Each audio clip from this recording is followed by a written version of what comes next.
கர்த்தருடைய நாமம் மகிமைப்படுவதாக. ஆண்டவரும் இன்னைக்கு ஜீவன் சுக பலன் கொடுத்து இந்த நாளில் உங்கள் மத்தியில் சாட்சி சொல்லும்படியாக வைத்திருக்கிறார். அதுக்காக நன்றி செலுத்துகிறேன். விசேஷமாக எங்களோட வீட்டில் வந்து கடந்த 15 மாதங்கள் அவரோட கிருபையினால 2024 செப்டம்பர் மாதத்தில் ஆரம்பிக்கப்பட்ட அந்த சுவிசேஷ கூட்டமானது தடைப்படாமல் 15 மாதம் நல்ல முறையில் நடப்பதற்கு ஆண்டவர் உதவி செஞ்சிருக்காங்க. அதுக்காக நன்றி செலுத்துகிறேன். அதை நடத்துவதற்கு தேவைகள் எல்லாம் ஆண்டவர் அற்புதமாக சந்திச்சிருக்காங்க. அது எல்லாத்துக்கும் மேலாக சபையார் நான் ரொம்ப நன்றி சொல்ல கடமைப்பட்டிருக்கேன். ஜெபித்திருக்கீங்க. எனக்கு உதவும்படியாக நிறைய பேர் அந்த நேரத்தை ஒதுக்கி எனக்கு பல விதத்தில் உதவியாக இருந்திருக்கிறீங்க.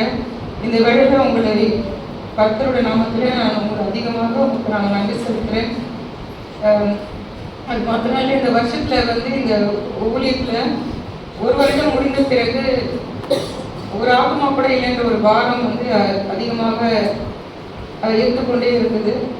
ஆனாலும் ஆண்டவர் எனக்கு சொன்ன வாக்குத்தத்தங்கள் மூலமாக அதாவது நடுகிறவனாலும் ஒன்றுமல்ல, நீர் பாய்ச்சுகிறனாலும் ஒன்றுமல்ல, விளைவிக்கிற தேவனாலே எல்லாம் கூடும் என்று சொல்லி என்னை இன்னும் உற்சாகப்படுத்தி வருகிறார். அதுக்காக நான் நன்றி செலுத்துகிறேன்.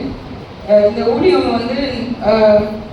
நடைபெறாதபடிக்கு பலவிதமான சோதனைகள் உண்மையாகவே வந்தது. அது சொல்லணுமான்றது எனக்கு தெரியல. எனக்கு ஆனால் ஆண்டோட நாம மகிமைக்காக அதை சொல்கிறேன். இந்த ஊழியத்துக்காக நான் நிறைய பேரை அழைக்கிறது உண்டு. தெருவில் மாத்திரம் இல்லாமல் எனக்கு கூட பையனோட வேலை செய்கிறவங்களை கூட நான் அழைச்சிருக்கேன். அவங்களும் வார்த்தை கேட்டிருக்காங்க. அதே மாதிரி மாணவர்களையும் அழைப்பது உண்டு. ஸோ அவங்களும் அதில் ஒரு மாணவர் மூலமாக எனக்கு அது ஒரு சோதனை தான் சொல்ல முடியும். அதாவது என்னை சோர்ந்து போக பண்ணுவதற்காக என்னோட மாணவனே என்னோட மீட்டிங்கில் அட்டென்ட் பண்ணுறான். ஆனால் அவன் திருடுவதற்காகவே வந்திருக்கான் என்பது பின்னர் தான் எனக்கு தெரியும். இதுவரையும் நான் அந்த மாதிரி நடந்ததில்லை. அதனால நான் அதை பெருசாக ஒன்று நினச்சிக்கல. ஆனால் ஆண்டவர் இது ஏன் அனுமதிச்சாருன்ற ஒரு போராட்டம் இருந்தது. அப்புறம் தான் தெரிய வந்தது.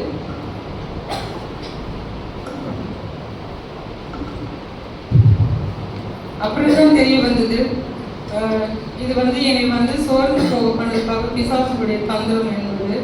ஆனால் அந்த 2 மாதம் அந்த திருடன் யாருன்றது என்னால் கண்டுபிடிக்க முடியாது. ஒரு முறை திருட்டு போகிறது, 2வது முறையும் 2வது மாதமும் திருடனை திருப்பி வரான். அதே மீட்டிங் வரான், திருப்பி 2வது முறையும் திருடிட்டு போகிறான். ஸோ இந்த மாதிரி ஒரு சூழ்நிலையில் அந்த 2 மாதமும் அந்த திருட்டு ஏன் நடந்தது, எப்படி நடந்தது, யார் பண்ணியிருக்கான்றது யூகிக்க முடியாத அளவுக்கு ஒரு போராட்டமாக இருந்துச்சு.